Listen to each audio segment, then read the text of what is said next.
This is Get Real Live Radio. Good morning and welcome to Get Real Live. My name's Susan Sohn and I'm here with Scott Bakken. We're your hosts for this morning and we want to welcome you to the show. Good morning, Scott. How are you? I'm great, Susan. How are you today? I am fantastic. Hey, what'd you do last night? You know what? I had a great night. We watched The Bachelor. I'm right into The Bachelor. It is one of my favorite shows right now, and I know you're all groaning out there, but I have to watch it because there's this girl on there who's absolutely driving me crazy. I'm compelled to watch. Well, you know what's funny about this show is I literally think they pick the craziest people they can find, and they put them all in a room, and they just say, go at it. And so the thing about the show is we watch it, and we get annoyed at these people, but the truth of the matter is it's what we love about it. We love, if they kick this crazy girl off, I think Courtney is her name, they kick her off. Who's going to watch next week? Well, that's it. And I don't think they find the craziest people because there's a lot of really nice girls on there. But Courtney is definitely one that's bringing me back. Another one that's bringing me back is Emily with her little bit of drama that's going on. And I'm not sure what I think about her. She's a bit of a tattletale, hey? Bit of a tattletale, and it's really not doing her any favors. And she did it last week, and she got told off for it, and then she did it again this week. Well, the funny thing about this is here she is talking to Ben, and last week it went really bad for her. It went south real quickly, and he basically said, you know what, just focus on yourself. So this week she decided to apologize, and the apology was fantastic, but then she launched into a whole segment about the situation again, and she dug her whole body into a hole. Susan, you've got some other news that's come out this morning that's quite a big deal in our city. Tell us about that. Well, there's a story that's floating around right now in our city and really across the globe. Ecstasy. There's a problem with ecstasy, and I know in our city there's a really bad batch that's out there, and kids are dying. From what I can understand, it's laced with ketamine.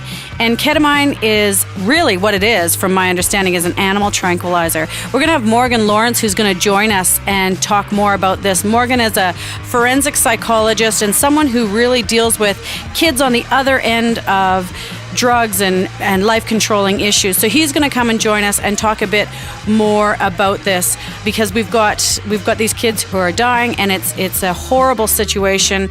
So Morgan, what is happening? This ketamine is out there, and we want to know everything about it. Well, ketamine's used in two possible uses.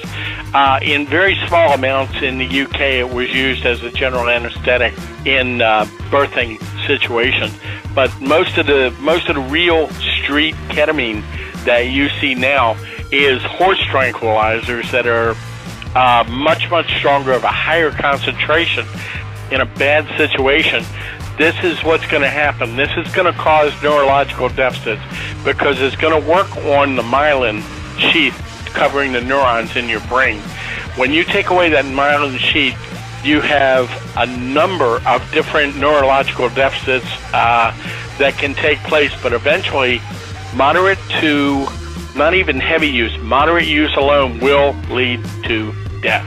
Thank you so much, Morgan. We value your input and your insights, and we look forward to chatting with you again next week.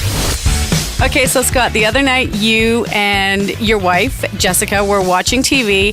Barack Obama came into the room and he went to hug somebody. Now, your wife was a little bit confused as to why he hugged Kathy Gifford.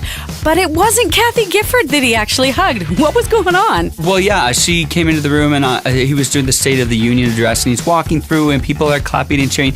And then he comes up to Gabby Giffords, who we all know is the congresswoman that was shot and has, since overcome all these major challenges. And so he gives her this big hug, and the whole audience is cheering. There's this big, huge roar.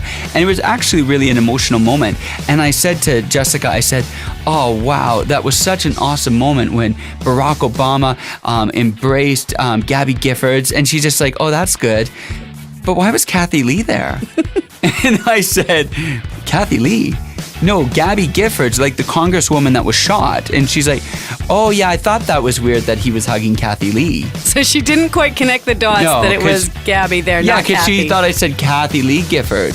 And so I was like, yeah, no, that's weird that Kathy Lee would be at the State of the Union. Okay, that's funny. Yeah, that's funny. So anyway, she kind of gets names mixed up. Like when Lord of the Rings came out, she's like, I really want to see Return of the Dragon. I'm like, what's that movie? You know, the one with the, Lord of the Rings? Oh, yeah. I want to see that too. So I can't always count on her for names. All right, well, I look forward to more Jessisms coming up. Oh, yeah. That's a good word, Jessisms, yeah. We've got great stuff coming up for the rest of the week. Great interviews coming up, more guests coming on, so we want to make sure that you're with us. Hope everyone has a great day, and we'll see you tomorrow. Say hi to your family for me.